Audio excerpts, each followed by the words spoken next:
Hey guys, how are you doing today? Today I'm going to show you how to activate and to deactivate a USB port. In my previous video, I recorded a video regarding the same topic, but it was in French. And for this one, I would like to record the same topic, but in English.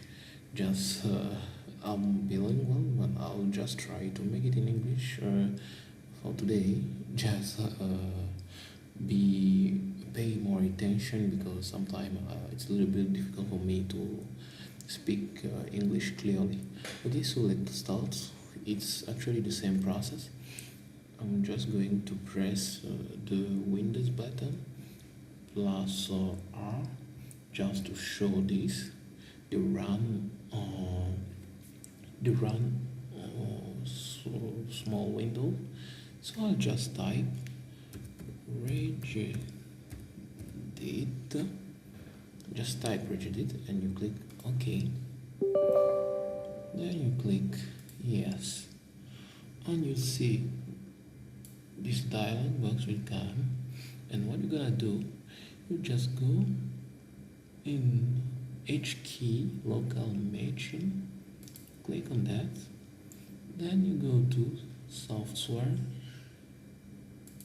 click on that, then I think I made a mistake, I'm sorry, just go to system.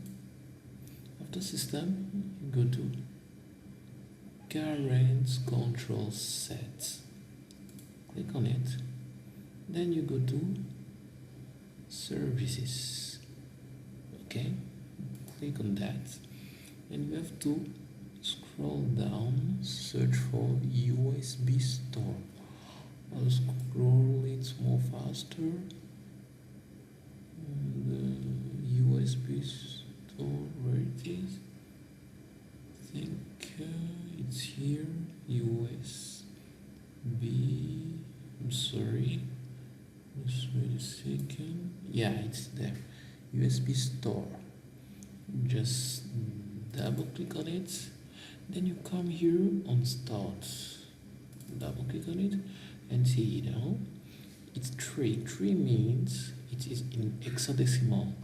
3 means it is the USB port is activated. And if you want to deactivate the USB port, you just to change it to 4. Then you click on OK, it will deactivate. Actually, if I plug in a USB, you can't see, but here in my laptop it is not showing that a USB has been plugged in. But if you change it here to 3, you can check in your system, you already see it will work. And I repeat, 3 is for activating and 4 is for deactivating. So you can change it here, 3 or 4.